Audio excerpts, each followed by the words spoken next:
If you clicked on this video, you probably know what FL Studio is.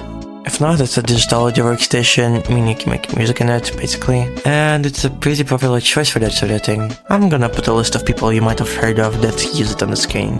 But what it's used for is not what I'm here to talk about. You see, in a relatively recent update, recently 4 years ago, they added teaming support, which just lets you change colors very much.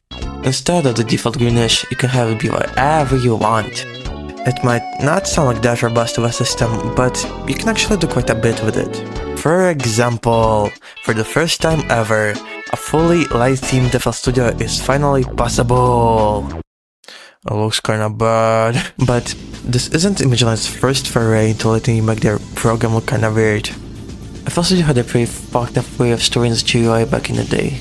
If you go to your FL Studio install directory right now and dig around in it a little bit, you find the skins folder, and within the default folder, some PNG files. Kind of a funny way to store those specific assets, right? It's not like they're elements that you'd think you'd be able to personalize. Well, if you were to do this 12 years ago, you would find that every single GUI element is just stored there as a BMP file.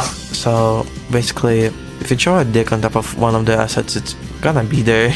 And it's not just a very fucked up way that they decided to go about the GUI. Skinning was actually a pretty feature up until like FL12, kinda. One of the files you have within a skins folder is config.txt, on top of which there's a big comment. Warning, skinning is not supported anymore. And it's there in every single FL version I tried, which gets pretty old. So I'm guessing within their internal workflow they just figure out that, wow, fucking with these images is terrible, I need to die. And they just didn't feel like refactoring the system up to like 2015, so they just let you know in the text file that don't do this. But naturally, that did not stop at any scene of guys that dig around in folders of software they have on their computer for fun, and they made a bunch of cute little file redesigns until they stopped being able to anyway. So, on account of that, here's the top 9 FL11 and before skins that I could find any images of. 9. FL Studio Orange. 8. Modern. 7. FL Studio Skin Tech Logic. 6. Predator Skin. 5.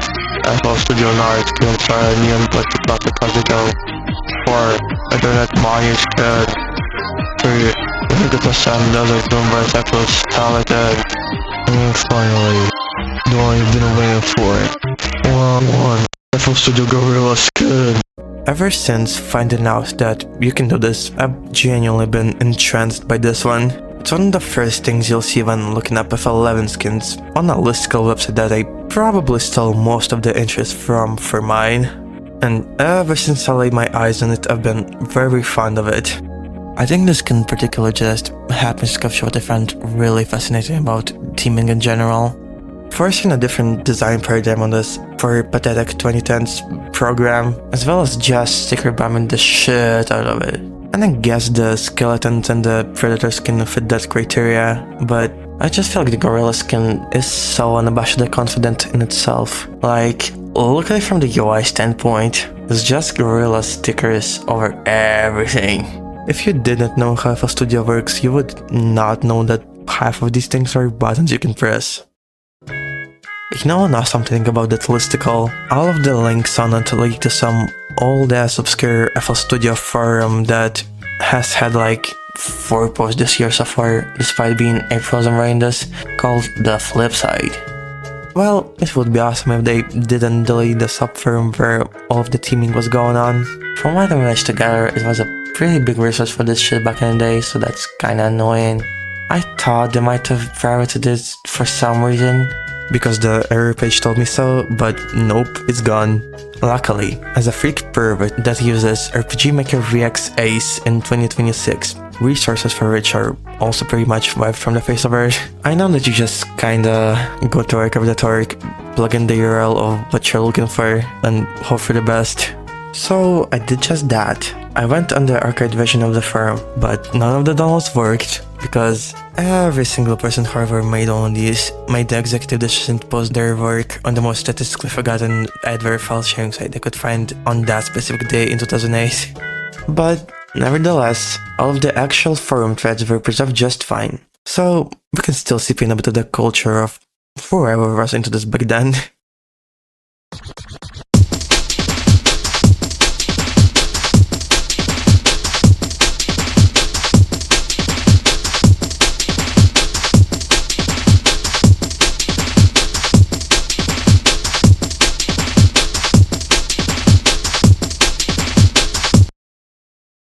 The first thread I went on was for the $, money skin, $. No screenshots were archived, so that's kinda sad, but the guys in the replies did immediately start talking about whether or not you should update to Windows Vista, which is fucking awesome. It had the world's only Windows Vista Defender in it.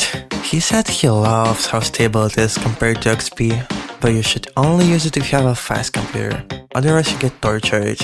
Another thread was about a team that makes FL look like NPC, which I think I found screenshots of later and it looked kinda cool. One was a thread of someone's first team, appearance of which you had to reconstruct by context clues because the screenshot wasn't archived. I think it had Times New Roman as the font on the timer and ugly knobs or something.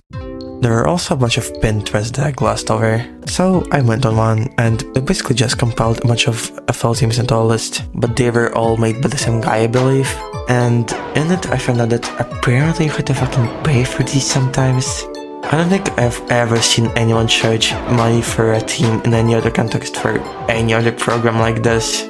They are all like $6, so I guess it's not that much, all things considered. But it definitely did not help with like none of these being archived ever. Cause like, sadly you can't use PayPal to the Wayback Machine.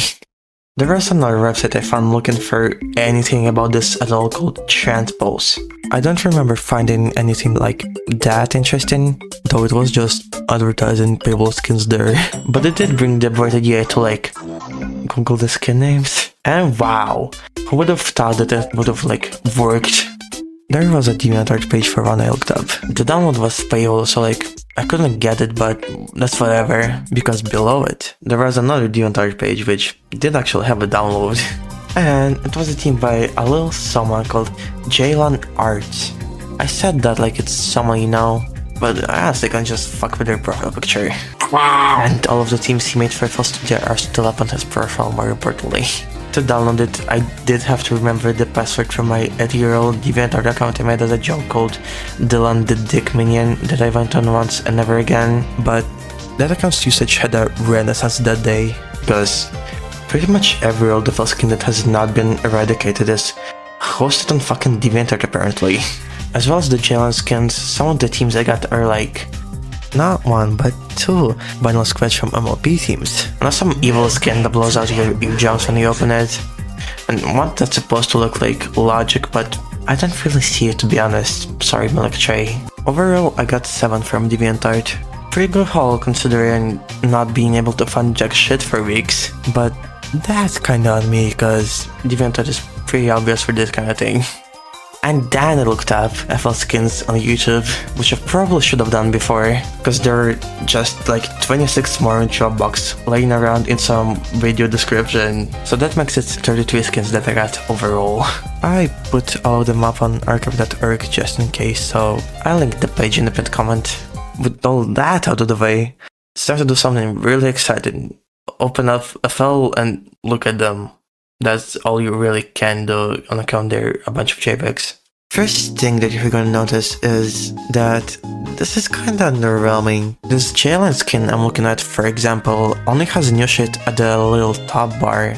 The rest is unchanged. And even then the top bar isn't fully scanned. You can still see the little stuck FL groove showing up on the top right. This is for 2 reasons. 1. This skin is just like that. You can choose not to do over the whole thing. 2. Remember the deprecation notice in the config file and how I said they didn't feel like refactoring code? Well, they actually did do this, but to a really tiny extent. A lot of the UI elements are just hard-coded to be a certain way. but not 99% of them like in modern FL. Just enough to be mildly annoying. The top bar background is one of those things. But back to the skin itself, the themed bits themselves are cute. I like them. I don't think I've seen a reel that does skeuomorphism quite like that. It almost looks as if Microsoft randomly decided to make a doll for Office 2007 or something. The top bar that is. Everything else is just FL10. Most of the other runs I tried are way more complete.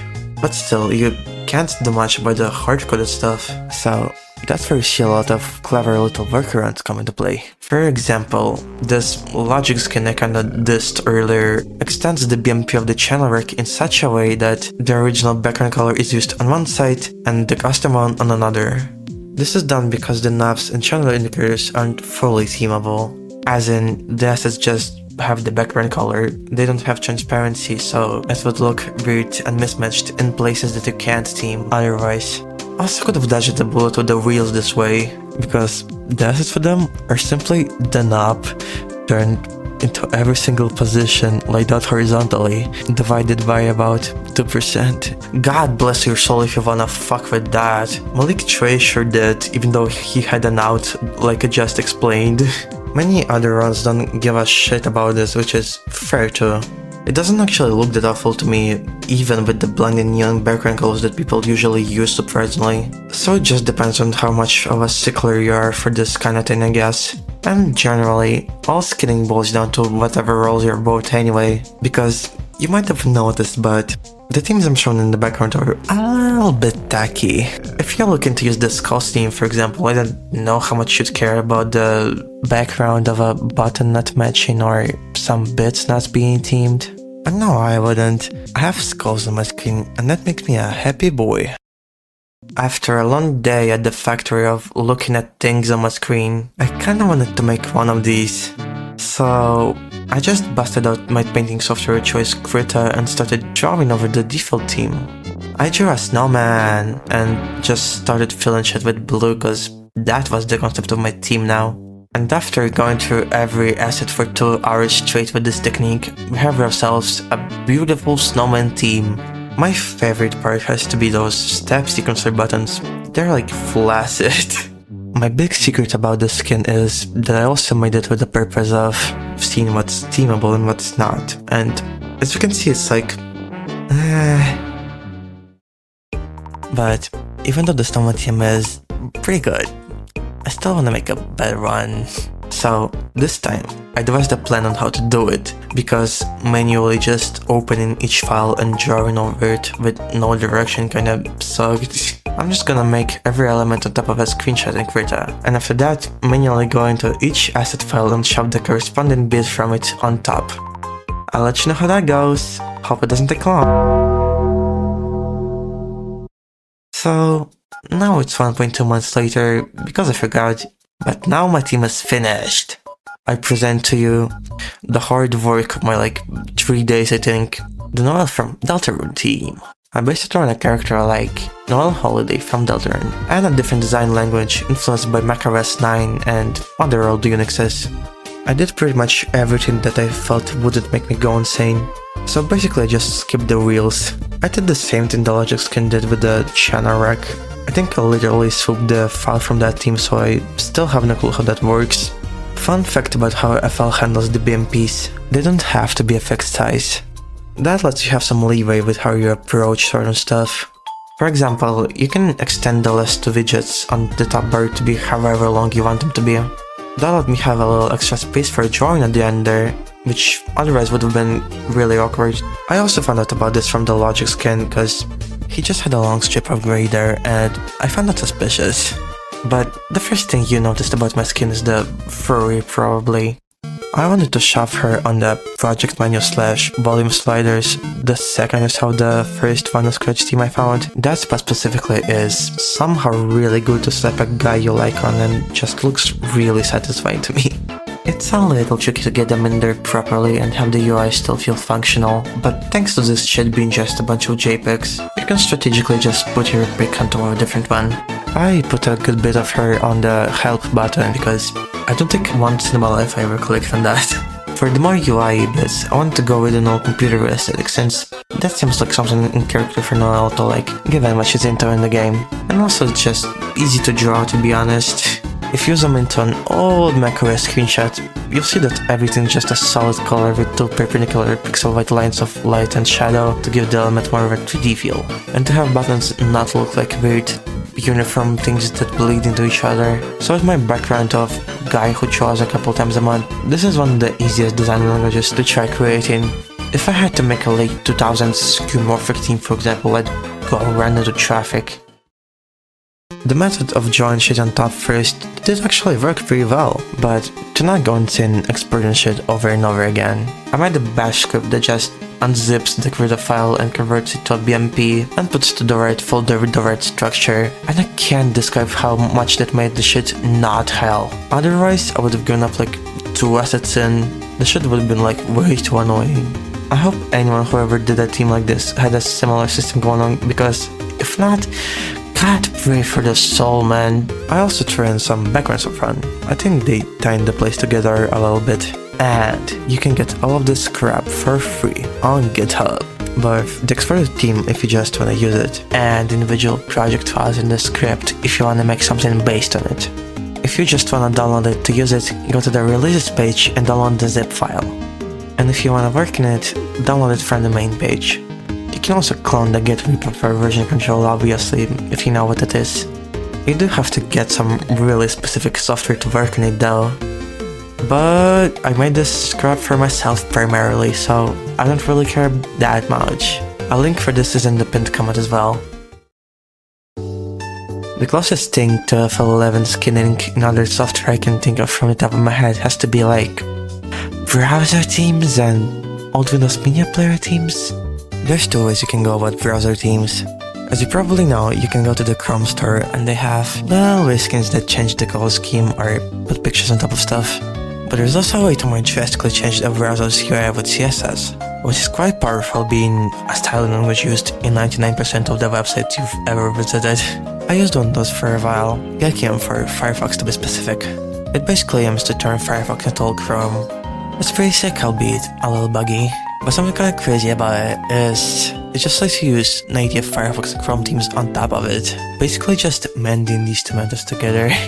And guess which horse that I mentioned at the start of the video has 5 unique themes on the store, all of which I put into my Firefox Chrome amalgamate. And if you've ever seen one of those audio player screenshots with like a head and error controls inside of it, you know the magic of WMP. I only care to write a paragraph about it, so I don't know how it works, but whatever magic the boys at Microsoft used is wonderful to make Tutti into reality. The difference between these 2 and the FL that makes it a lot more interesting to me is that FL Studio is a piece of professional audio software. You could hop on there right now, put on your little ice chain skin on, and make a triple platinum album if you really wanted to. Most themable applications are usually a little less utilitarian. You don't really think themable when hearing Adobe After Effects or like Excel. I mean, you could always do a rug pull and happen to have a Pinkie Pie Chrome theme on, but you can also play a Pinkie Pie Flash game, so I don't know if it counts.